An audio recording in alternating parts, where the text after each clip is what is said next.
Dicho esto, vamos entonces a presentar la próxima conferencia magistral sobre prospectiva andina, una mirada ancestral de futuros. Vamos a recibir desde Colombia al economista Lucio Mauricio Henao Vélez. Mientras lo presento, lo invito por favor a compartir su pantalla y prepararla. Él es economista industrial de la Universidad de Medellín, con posgrado en prospectiva organizacional de ESUMER, gerente de Próceres Prospectiva Estratégica y codirector de la Organización Prospectiva, docente universitario en Latinoamérica, conferencista internacional y autor de libros y artículos en prospectiva en general, miembro de la Junta de Gobierno de la Federación Mundial de Estudios de Futuros y Corpo Planea, director del Nodo Antioquía Medellín Millennium Project, REIVER, Red Colombiana de Prospectiva. Damas y caballeros, con todo este preámbulo, vamos a recibir con mucho gusto al economista Lucio Henao, que nos visita desde Colombia. Muy buenas noches. Muchas gracias, Paola. Para mí es un honor y todo una remembranza estar de nuevo con el Colegio de Ingenieros del Perú, en la cual hemos estado tantas veces desde los Prospectas Perú, desde los Días del Futuro y desde muchas ocasiones, no solamente en Lima, sino en otras ciudades del Perú. Voy a hacer lo que preguntan todos, si me escuchan y ven la presentación. Lo escuchamos perfectamente y vemos su presentación. Adelante. Bueno. Yo tengo todo un reto de, en este momento, abordar un tema al interior del Antisuyo, al interior de una serie de ponencias excelentes y una diversidad impresionante de temas que todos han atravesado lo más importante que tiene la prospectiva, que es el pensamiento acerca del futuro, que es pensar hoy en el futuro, bien sea que el futuro quede atrás, bien sea que el futuro quede adelante, pero es el pensar allí. Este reto tan grande que tenemos en este momento nos facilita mucho el camino recorrido desde la mística, desde la fe, desde la religión, desde la psicoprospectiva, desde muchas ponencias que han tenido hoy los diferentes ponentes, excelentes ponentes, y yo quiero felicitar al Colegio de Ingeniería y obviamente a Jonathan Marcelo y Omar del Carpio, que me han facilitado el poder estar aquí. Vamos a hablar acerca de prospectiva andina. Ya llevamos 5 días, más de 40 ponencias hablando de prospectiva, hablando de diferentes temas, y tiene un énfasis, como todos los congresos internacionales que se hacen en el Perú, con mucho énfasis en la patria hermana. Y desde allí, entonces, vamos a pretender aterrizar de que la prospectiva también tiene patria. La prospectiva también tiene la utilización de todo un pasado ancestral, y desde allí me quiero referir. Les hablo en función de la Federación Mundial de Estudios de Futuro, Proceres, Prospectiva, mi empresa, y una organización prospectiva que es un tanque de pensamiento, la Red Iberoamericana, la Masterpiece y la Peace Hub, que es una organización sin ánimo de lucro promoviendo la paz, y Corpo Planea. Inicio entonces con el devenir de la historia de la humanidad. Este devenir de la historia de la humanidad viene desde el famoso Homo sapiens, el Homo sabio, el hombre que empieza a pensar y a saber qué hacer con el fuego, qué hacer con los instrumentos, qué hacer con su conocimiento y con su pensamiento. Era un hombre que tuvo que enfrentar muchísimo épocas de evolución y de transformación a través del hombre de Cromañón, del, de muchos hombres que fueron anteriores por más de 2 millones de años, pero hace más o menos más de 150.000 años aparece el Homo sapiens. Y ese Homo sapiens evoluciona hacia un hombre peregrino, un hombre migrador, un hombre migrante, el hombre que viaja, el hombre que está persiguiendo sus sueños y sus necesidades de sobrevivir. Y es el Homo viator. Ese Homo viator en algún momento de la historia empieza a hacer una conciliación entre el seguir persiguiendo sus sueños o establecerse y ser allí una persona que empieza a tener una principal característica, que es el planificador. Si yo me quedo acá y yo veo cómo son los ciclos de la naturaleza, yo puedo estar aquí por más de una temporada y no tengo que estar migrando como muchos mamíferos, como muchos animales de la tierra, a través de las estaciones y a través de las necesidades o a través de los peligros. Entonces empieza el Homo conciliator. Y ese Homo conciliator nos trae hasta nuestros días. Es el hombre planificador, el hombre que se pregunta dónde está, el hombre que se pregunta quiénes somos y a dónde vamos, pero que solamente llegamos a una propuesta y es lo que estamos persiguiendo, es el hombre prospectivo, el Homo prospectus, el hombre que es un ser ecosituado, el hombre que realmente se está contestando esas 3 preguntas permanentemente: ¿de dónde venimos? ¿Con quién venimos? ¿Quiénes somos? ¿Qué venimos haciendo? ¿A dónde vamos? ¿Qué debemos hacer? Este es un cuadro de Paul Gauguin de 1897 y se llamaba así: el hombre situado que sabe de dónde viene, de dónde, quién es y a dónde va. En el siglo IV, V, más o menos antes de Cristo, en la época de Cicerón, aparece un proverbio latino. Ese proverbio latino habla de respice, aspice y prospice. Es decir, nunca olvide el pasado, actúe siempre en el presente y siempre mire el futuro. Este es un lema latino y que se encuentra en algunos escudos de armas, sobre todo en Inglaterra, y es recuperado, aunque algunos han podido ubicarlo en la época de Cicerón.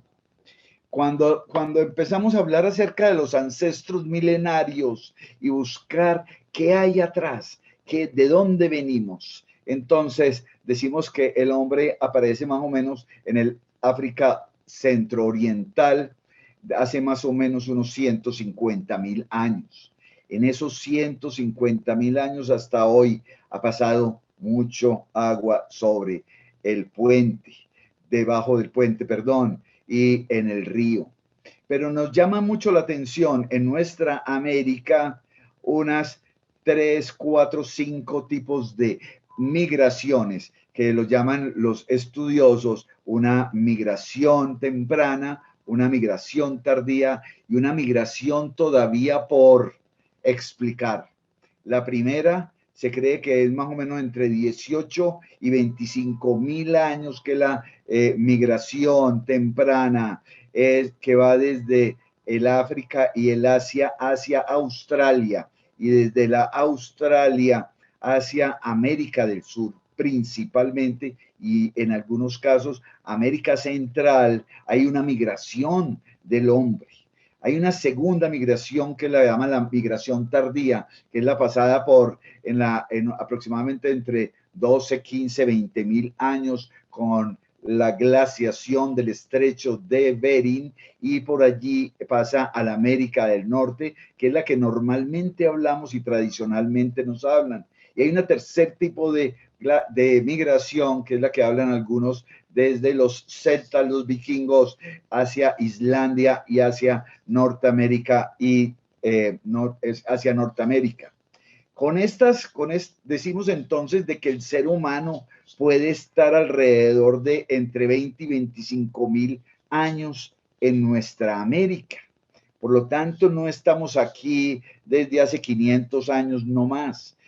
Nuestros ancestros son mucho más milenarios y tienen mucho de dónde mirar.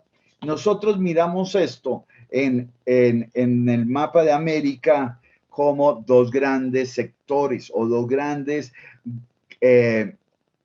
imperios, los llamaban algunos, que es el Anahuac de Norteamérica y Mesoamérica, y el Tahuantinsuyo, que es básicamente Suramérica, aunque algunos digan que el Tahuantinsuyo vaya única y exclusivamente hasta el sur de Colombia.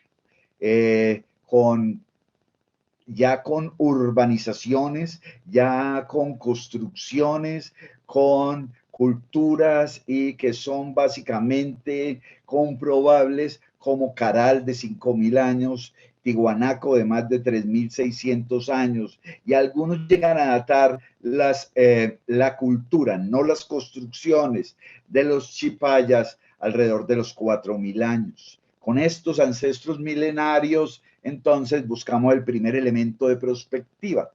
Este elemento de perspectiva es bien interesante y muy bien tratado por muchísimos autores, principalmente ecuatorianos, peruanos y bolivianos, en el cual trabajan el vocablo pacha. El vocablo pacha es prácticamente la visión del todo.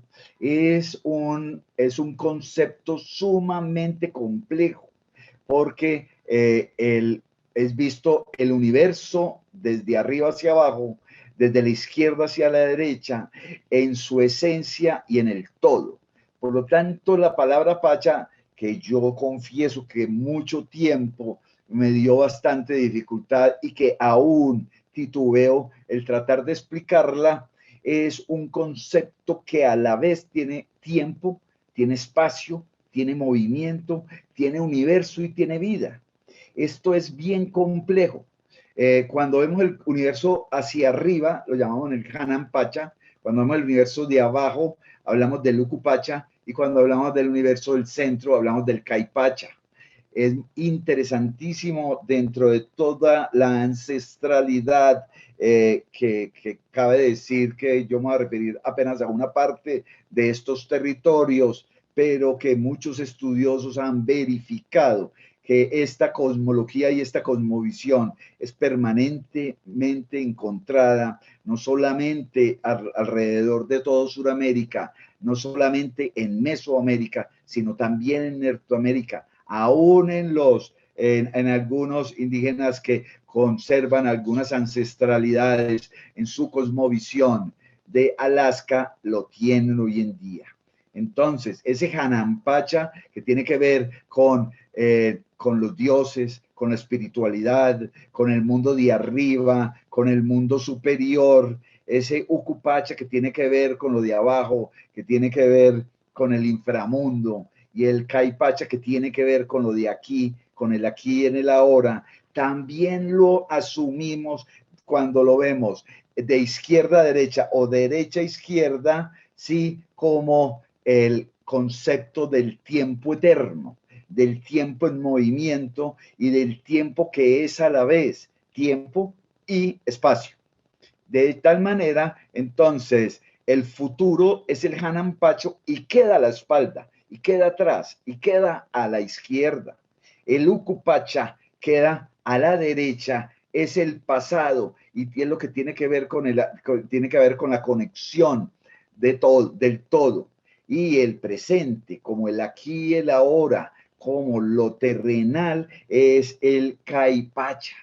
Este concepto tiene una validez impresionante porque nos entra a debatir, entra en todo el debate. Presentamos este concepto en Bruselas, en el Future Oriented Technology Assessment en Bruselas de la Comunidad Europea, alrededor de debatir el concepto lineal del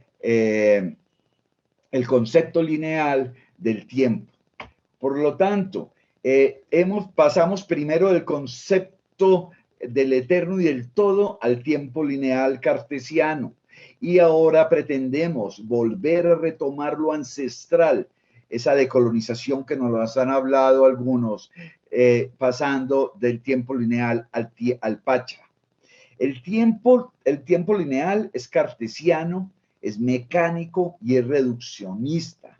Tenemos el pasado atrás, a la izquierda, tenemos el presente al frente y tenemos el futuro a la derecha, adelante de nosotros. Este es un tiempo que básicamente el espacio está a un lado o está al final, o es con lo cual se contrasta, como decía Descartes, contra el cual se grafica. Por lo tanto, casi todas las gráficas es tiempo y espacio, y ahí hacemos todos los planos cartesianos que estamos acostumbrados a hablar. Y es muy común que así se refiera el tiempo en el lenguaje anglosajón o hispánico, iberoamericano. Cuando pasamos a mirar el tiempo Pacha, ya vemos el tiempo Pacha como un pulsar, como un fractal, como un tiempo holístico, con un tiempo latente, donde es un permanentemente aquí y ahora, donde el pasado, el futuro y el aquí y el ahora es lo mismo. Es lo que nos llamaba la atención Einstein cuando decía, es que la realidad básicamente es un espacio-tiempo en movimiento, y así mostraba cómo flexaba el universo y cómo se creaba un infinito. Lo más interesante de esto es que no solamente está en quechua, está en aymara, no solamente está también, sino en choar, en achoar, y cuando uno lo encuentra en el negual de Mesoamérica, cuando uno lo encuentra en Alaska, encuentra un tiempo que es un todo a la vez, es algo que permanentemente se enfrasca en un devenir bien interesante.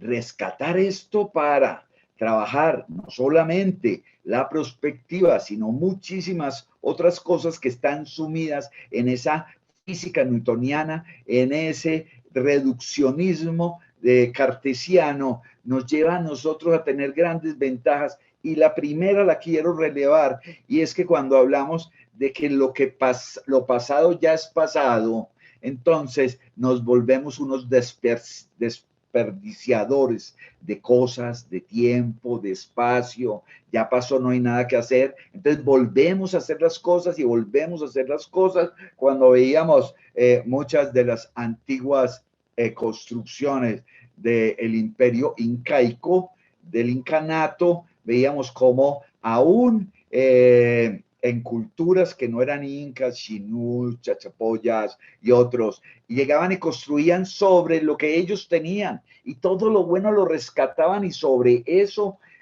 montaban su imperio. O sea, no desperdiciaban. Esa cultura cartesiana del desperdicio, de que el pasado ya pasó y de que jamás volverá, es muy grave, y que el futuro no existe, por lo tanto nunca llegará, y estamos en el aquí y en el ahora, en un consumismo permanente, es muy dañina. Ese fractal, ese holístico, esa mirada sistémica, como nos han hablado más de dos personas aquí, Tegis Paucar y el doctor Ortiz, esa parte sistémica y sistemática permanente de trabajar las cosas siempre en un eterno fluir. Esto hace que obviamente nos pongamos a tener una concepción nueva. Pues básicamente nosotros miramos el pasado, nosotros vamos y encontramos opciones de futuro, y desde esas opciones de futuro podemos construir el presente. Este tema es bien interesante, y lo escucho por primera vez con Silvia Rivera Kusikansky, cuando decía el Guamán Poma nos ilustraba en sus escritos de por allá, tal vez el año 1500 o 1000, algo así, el siglo XVI, que nosotros de tanto conversar sobre los que nos ha venido pasando, de tanto profundizar y hacer esa búsqueda dentro de lo que hemos hecho, de lo que han hecho otros, somos capaces de entrar y escoger opciones de futuro, echarnos a la espalda y empezar a caminar y construir con ellos ese eterno presente. Esta imagen me gustó mucho porque tal vez refiere a lo que estamos hablando. Y de ahí entonces entramos a el segundo concepto que nos llama a la prospectiva, y son las trilogías andinas. Nosotros lo llamamos las trilogías andinas y lo rescatamos de muchísimos textos que hay alrededor de nuestra Suramérica querida, pero realmente las trilogías son antiquísimas. La trilogía católica de Padre, Hijo, Espíritu Santo y un solo Dios verdadero está basado en ello. Y muchas otras trilogías alrededor de las cosmovisiones e historia del ser humano se presentan. Hay una figura linda que la muestro aquí y se llama la chacana y se llama la cruz andina. Esta cruz andina, alrededor de esta cruz andina, quiero mostrar 4 de las principales trilogías andinas, las cuales son 3 y a la vez, como se llaman, se crean unos aforismos de que esa trilogía a la vez es una. Esa trilogía a la vez hace algo más. Entonces, cuando los guías en Cusco nos dicen, mire, la serpiente, que es el mundo de abajo, es el mundo del pasado, es el mundo es parte del inframundo, nos enseña, es la que nos enseña, y esa enseñanza tiene que ver con el aprender. Eso, el mundo nos enseña, entonces nosotros debemos de aprender primero que todo. Después vamos al mundo y en el mundo del aquí y el ahora está el puma, comportándose y armando y mirando el devenir de los hombres. Por lo tanto, ya que aprendimos, enseñemos nosotros también. Y cuando entonces miramos al mundo de arriba, al mundo del futuro, al mundo del cóndor, donde lo ve todo y ya que aprendió, ya que enseñó, entonces aplique lo aprendido. Y este es la trilogía de la enseñanza, del aprender y del hacer. Hay otra trilogía bien interesante que tiene que ver, obviamente, no me lo salté, pero quiero repetirla, y es la del futuro de Sujana Pacha, la del presente Caipacha y el pasado de Luco y Pacha, y es un eterno devenir en el aquí y el ahora para siempre existir. Otra trilogía tiene que ver con el mundo del hacer. El mundo del hacer, este sí es muy andino, muy inca, y sobre todo con una tradición muy aymara, y es desde la visión, la cosmovisión del trabajo. Y está el Aini, ¿sí? Mucha gente le pone a todo el Aini Pacha, el Minca Pacha y el Mita Pacha. En este caso yo prefiero no colocarlo, ¿sí? El Aini es ayudar con el trabajo, o sea, que la gente cuando sabe algo ayuda con su trabajo. La minca o minga, dependiendo la acepción, es que hoy por mí, yo mañana por ti, y son los trabajos colectivos, y es tal vez una de las enseñanzas más importantes que podemos tener y que habrá que utilizar hacia el futuro si queremos crear desarrollos, porque si no trabajamos entre todos, no va a ser fácil salir si en caso de que haya una gran depresión o que la situación no seamos capaces de superarla. Y por último, la mita, y es el tributo al Inca, es el tributo al colectivo, para que el colectivo en sí tenga un pedazo de ese trabajo y pueda aprovecharlo. Hay una trilogía que se lo refirió ahora, se me olvida el apellido, creo que el Rosso o Rocco, en cuanto el Ruray, el Munay y el Yachay. Y es una acepción inca que para muchos para muchos no es Alin, a mí me gusta más decir Alin, ahora digo la otra palabra, y es el hacer bien, el querer bien y el saber bien. Esto tiene que ver con la forma como nosotros hablamos, cómo nosotros sentimos y cómo nosotros logramos relacionarnos. Estas trilogías hacen que haya un infinito, pero vamos a nosotros a tener algunos referentes. Un referente, obviamente, primero es Silvia Rivera Kuczynski. El segundo referente es Víctor Gavilán con su pensamiento espiral de los pueblos indígenas andinos.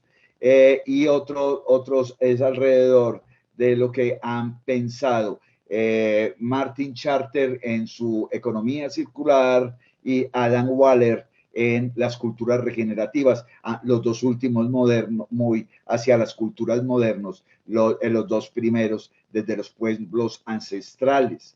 Y el pensamiento espiral es algo que nos han hablado algunos en esta mañana del antisuyo, y tarde del antisuyo, en donde encontramos el círculo como un eterno estar allí, en el aquí y en el ahora. Lo vemos en Caral, que es el famoso logo, lo vemos en Caral, en el círculo, lo vemos en el famoso, en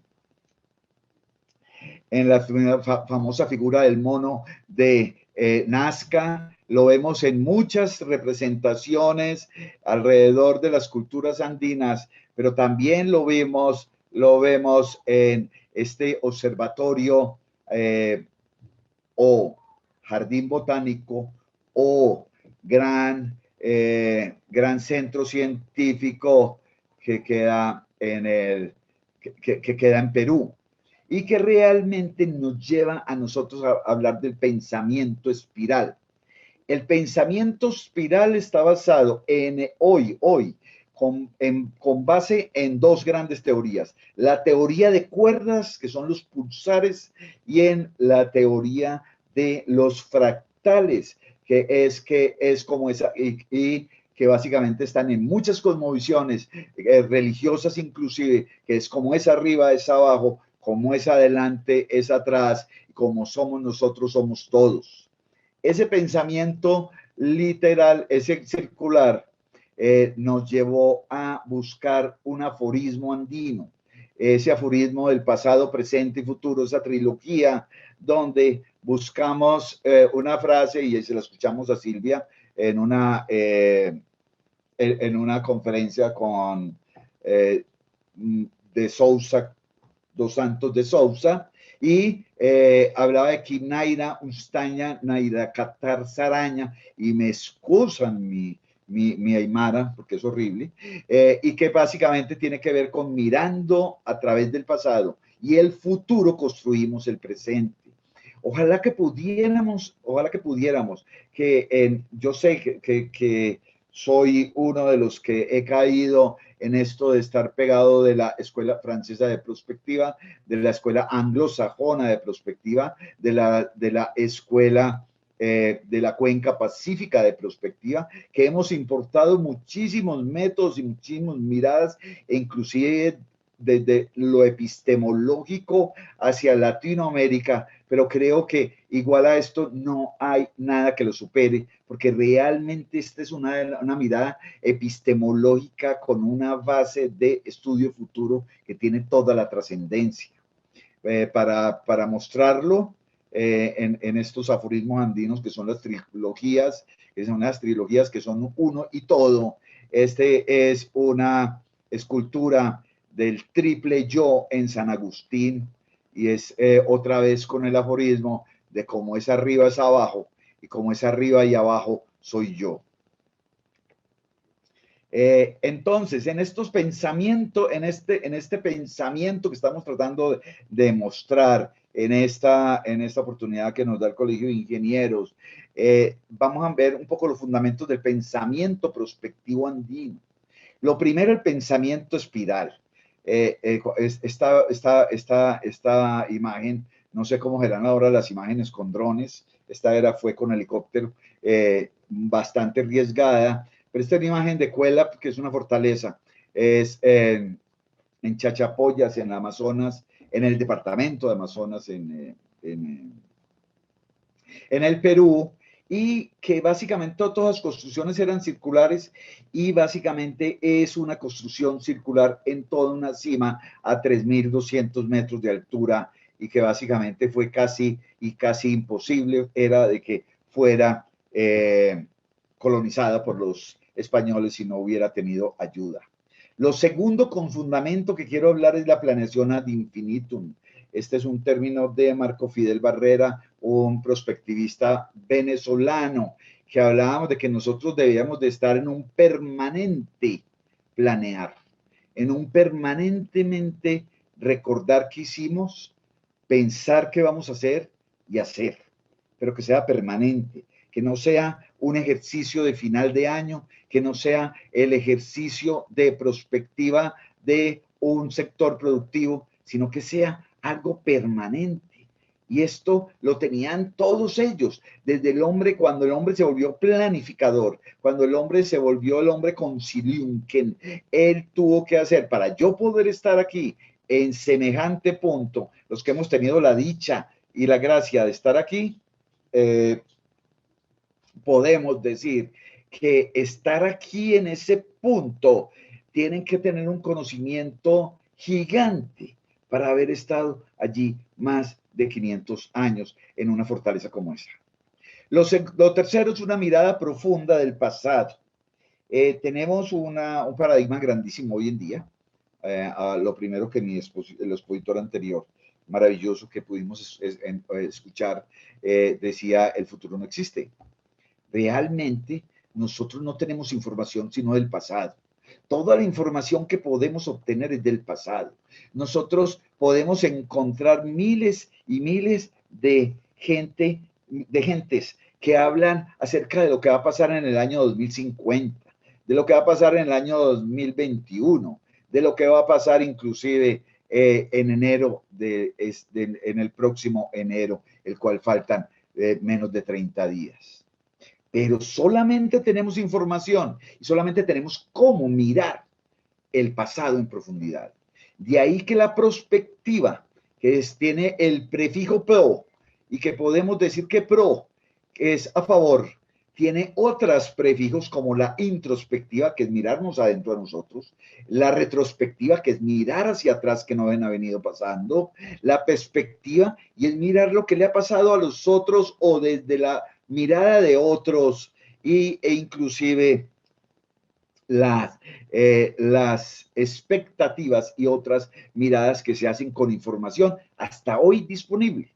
Y desde allí nosotros podemos hacer propuestas, podemos promover, podemos ser proactivos para ser prospectivos simplemente con el corazón y con el alma, con el deseo desde lo respectivo, asignando futuro, echándolo a la espalda, como decían, y poniéndonos a andar. Lo tercero es que esas opciones de futuro hay que apropiarlas. Son nuestras opciones de futuro. Hemos visto opciones y posibilidades de futuro desde todo este plan Futuro 2020 que hace el Colegio de Ingenieros en campos de biotecnología, en campo de transporte, en campo de vigilancia tecnológica. Hoy muchísimas cosas y en los 3 anteriores días con mucho más. Hay un punto que sí siempre será un fundamento del pensamiento prospectivo, bien sea andino, bien sea anglosajón y sea de cualquiera, que la prospectiva debe de basarse en la acción y debe construir presentes. Y por último, quería hablar acerca del saber hablar y el saber hacer. Y para esto tengo un método, pero no voy a tener que saltar esto para poder hablar del mandato. Cuando hablamos del summa causai, que hablan en quichua o en buen quechua, hablan en aymara del summa camaña. El sumac o suma es el bien, el causai o el camaña es el vivir o el vive bien. pero cuando fuimos a las comunidades de las Amazonas, en la frontera, en la triple frontera entre Ecuador, Colombia y Perú, nos decían los andinos, los indígenas, eso son cosas de los mandatarios. El summa causa y el summa camaña es un mandato de la naturaleza al hombre que le dice viva bien. O sea, es un mandato que nosotros tenemos. Por lo tanto, cuando nosotros vamos al territorio a organizarlo, debemos de ordenar el pensamiento y hacer gobernanza en espiral mediante aprender a hablar bien, que son tres elementos. Uno es que hay que escuchar antes de hablar, lo segundo es que decir solo lo que se sabe, y por último, y como estamos enfocados en la acción, siempre refrendar las palabras con los actos. Yo me devuelvo aquí para decir que tenemos una propuesta que hablaremos rápido, tengo como 15 minuticos, una propuesta de método. Esta propuesta de método la llamamos Keep Naira, porque Keep es pasado y Naira futuro. Y entonces decimos de que nosotros de tanto profundizar en el pasado vamos a construir futuro. Y básicamente lo vamos a ver como una cinta de Moebius o un signo de infinitos, donde tenemos un punto primero que es la planeación, punto cero, y cuál es el mandato, cuál es el territorio, cuáles son nuestras capacidades y cuáles son nuestros recursos. El segunda parte del método es que tenemos que hablar de qué y quiénes en el territorio somos lo que vamos a decir que vamos a transformar, que necesitamos que se transforme y qué y quiénes estamos allí dispuestos a construir ese territorio. Desde ahí construimos descriptores y narrativas. Y aquí viene algo bien importante. Silvia Rivera Kuskansky habla sobre los talleres de oralidad histórica.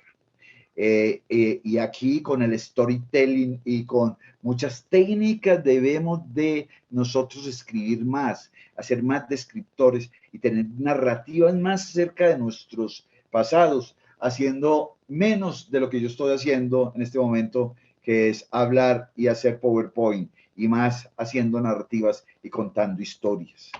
El tercero, hay que explicar, lo decíamos ahora, de dónde venimos, dónde estamos, hacia dónde vamos y quiénes estamos aquí haciendo qué y qué queremos hacer. El tercero es hacemos un inventario de las capacidades, de lo que somos capaces de hacer, lo que hemos construido, las capacidades que necesitamos y cuáles son lo que nos atrae, cuáles son los atractores claves. Ese es un concepto del caos y de la dinámica del sistema bien interesante, donde hay que buscar qué nos atrae para hablar de dónde podemos actuar y a ver en qué campo nos podemos nosotros comportar. Y este primer paso del método se llama la mirada profunda del pasado o deep sight.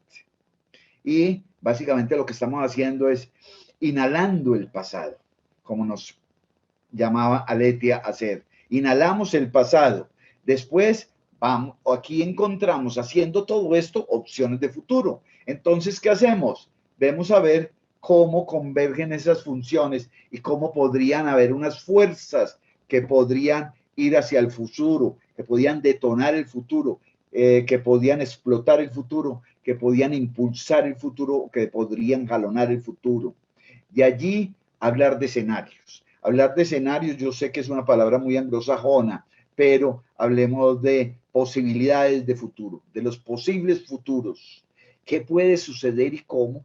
¿Cómo narrar entonces una imagen de futuro donde sigamos como venimos, que es el escenario tendencial? Vemos qué otras posibilidades hay y hay que narrarlas como un imaginario, cómo nos imaginamos el territorio en una forma u otra. Maravilloso estar en muchos territorios donde se imaginan los territorios en forma fantástica, recuperando saberes ancestrales, como nos explicaba ahora un ponente, y de allí sacar nuestra visión. La perspectiva es una mirada, la perspectiva es poder llegar a nosotros tener claridad para tomar acciones y poder actuar.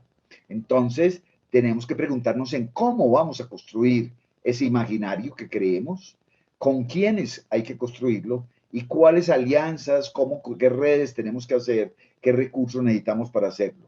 Y allí caemos en donde el método nos lleva, que es de dónde venimos y a dónde retornamos, a lo que llaman algunos el Pachadeus. Y ya, sí, perdón, y en este en este paso, vemos las posibilidades de acción. Nosotros inhalamos pasado y vimos la mirada profunda del pasado y después vemos las posibilidades de acción y exhalamos futuro para respirar presente, para armar políticas, programas, proyectos y estar en el Pachadeus. Tengo 8 minutos, creo, Paola.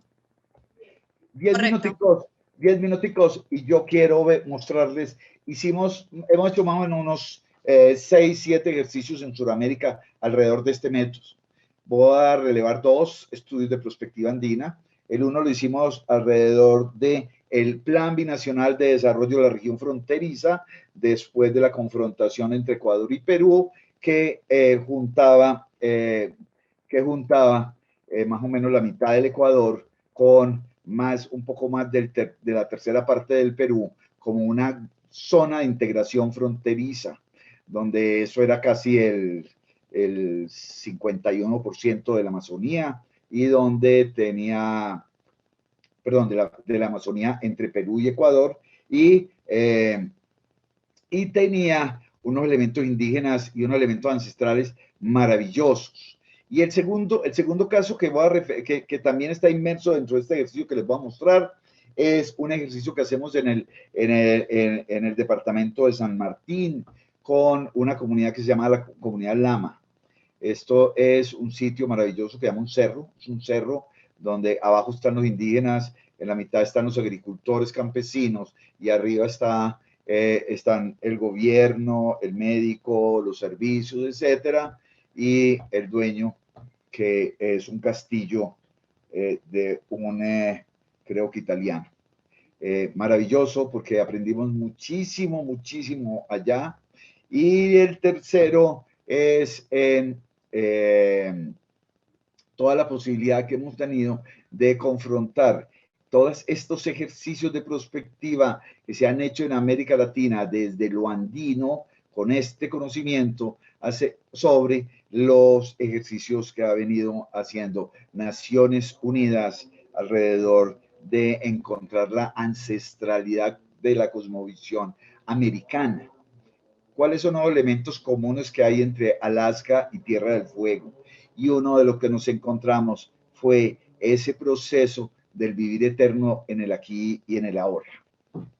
Lo que tomamos para este ejercicio es el Gran Campañán, o un camino que en la mejor de las interpretaciones va entre Pasto, el sur de Colombia, y Talca, más abajo de Santiago, y pasa, y por allá estuvimos alguna vez, cerca de Mendoza, Argentina, también, y que tiene unos elementos, además de geofísicos, de muchísimas cosas. Es un camino que es un sistema vial andino de gran reconocimiento, y que solamente los gobiernos actuales tuvieron una pequeña iniciativa por en este plan binacional que hablamos ahora, que se llama la Ruta Lispóndilo, entre el norte del Perú y el sur de Ecuador. Le copié al profesor Rocco la imagen del sur-norte, del Suramérica, así puesto, visto desde el norte. Y entonces empezamos a hablar de que desde allí pudimos ver que esa zona del Gran Campañán es una zona de integración interfronteriza que puede vincular más de 7 países. Y desde allí se ubicaron 5 temáticas estratégicas. Las temáticas estratégicas obviamente son lo económico, lo ecológico ambiental, lo político, lo tecnológico y lo sociocultural. Desde allí hubo miles y miles de oportunidades y riesgos, miles de variables y muchas cosas, pero pudimos llegar a decir que habían 21 variables que podían dinamizar esa gran zona y que esas 21 variables se podían explotar en 65 subvariables para que de aquí entonces hacer con esta mirada profunda de pasado que llegar y concentrar en una técnica, una de tantas técnicas prospectivas que hay, y que para este ejemplo lo traigo por la facilidad de explicarlo, dos fuerzas estratégicas de futuro, que me muestra 5 imágenes posibles de futuro para tomar decisiones. Entonces, hay primero que todo un eje que es la eficiente, que es cómo se gestiona lo político y lo ambiental del territorio de cada una de las comunidades que están alrededor del Gran Campañán. Y lo segundo es cómo, qué tan favorable o qué tan desfavorable sea como manejamos nosotros en Sudamérica, nosotros en el mundo andino, lo cultural y lo tecnológico. Decía nuestra expositora tras anterior que tenemos terrazas abandonadas, tenemos cantidades de cosas que inclusive han sido patentadas en Estados Unidos mediante cosas muy difíciles.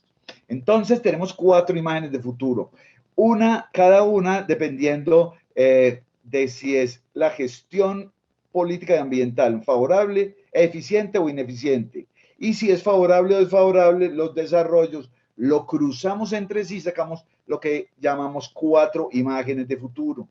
Una imagen muy buena, donde es eficiente la gestión política ambiental y favorable el desarrollo cultural y tecnológico, y es como es el color de la selva, es el color, y es el color de la cima, y es el color del oro, el color del dorado, y es el Yurak Ñan, y se llama el camino sabio. Aquí lo tengo en Achuar, Necatay, Jintia. Hay otro que se opone, que es el desfavorable desarrollo tecnológico y ineficiente gestión política. Y esto se llama el Manañán, que es sin camino, el Atzaquintia, y es el futuro negro, es el futuro de la tormenta. Hay 2 intermedios, uno donde es eficiente la política, gestión ambiental, los gobiernos ayudan y nosotros no somos capaces de desarrollar nuestra cultura y tecnología, entonces es un camino extraviado. El Quiscangañán es rojo, es el Mecanca Jintia. Y el otro es el que donde somos capaces de desarrollar nuestra cultura, nuestros saberes ancestrales y tecnológicos, pero tenemos una ineficiente cultura, política y gestión ambiental. Y es el camino sinuoso, el Ikimugia Quintia. ¿Para qué sirve esto? Y es muy importante. El futuro no existe y es muy importante armar 4 posibles futuros, que aquí decimos que son 5, porque hay uno que es el tendencial si seguimos como vamos. Estos 4 nos sirven también para tomar decisiones. Y si nosotros queremos construir, tenemos que construir sobre uno que escojamos. Y ellos escogieron el dorado, el camino sabio. Y sobre ese camino sabio pintaron un camino. Ese camino se llama el Cuichiñán, es el camino del arco iris. Con ese camino del arco iris, yo termino hablándoles de que esta parte es bien importante, pero yo sé que se me acaba de acabar el tiempo. Esta es la bibliografía, infografía, también se las dejo, el código para que puedan ver el texto donde escribimos sobre esto y mis coordenadas. Yo les agradezco muchísimo y creo haber cumplido con el tiempo, Paola. Muchas gracias. Muchísimas gracias, por supuesto, ha cumplido perfectamente con el tiempo, señor Lucio Henao. Ante todo, disculparnos porque ha habido un inconveniente técnico al inicio, pero bueno, hemos podido solucionar lo que es lo importante. Queremos agradecerle muchísimo por este cierre, por su excelente exposición y también por este cierre con broche de oro de una gran conferencia magistral. Damas y caballeros, de este modo culminamos con otra muy interesante jornada, luego de haber navegado durante esta tarde por temas tan interesantes y trascendentales como han sido la identidad, la muerte y la trascendencia, el poder de la mente, el misticismo, la fe, pasando por el turismo sostenible y la vigilancia tecnológica en tiempos de COVID, ¿no es cierto? Arribando a esta última mirada ancestral que nos ha propuesto con su conferencia magistral el señor Lucio Henao. Queremos agradecerles a todas las personas que nos han estado acompañando durante toda la jornada, desde muy temprano, desde las 8:30 de la mañana, a través del Facebook del Colegio de Ingenieros del Perú, a través del Zoom, y a través de este mensaje quiero agradecerles a todos. José Covenas dice, espero que nuestro CIP vuelva a repetir estos interesantes temas. Felicitaciones en especial a mi profesor doctor Rodríguez Ulloa. En nombre de él quiero agradecerles a todas las personas que nos han acompañado realmente como espectadores, absorbiendo todos estos temas y estas miradas tan interesantes, en algunos momentos o en algunos casos dispares, pero allí está la riqueza del saber. Queremos invitarlos el día de mañana a partir de las 8:30 de la mañana. Y también les reiteramos que a sugerencia del Comité del Instituto de Prospectiva y Desarrollo Estratégico se ha solicitado que se institucionalice este evento, por lo que el próximo año tendremos el segundo Congreso Internacional Plan Futuro, en este caso 2021, organizado por el Colegio de Ingenieros del Perú.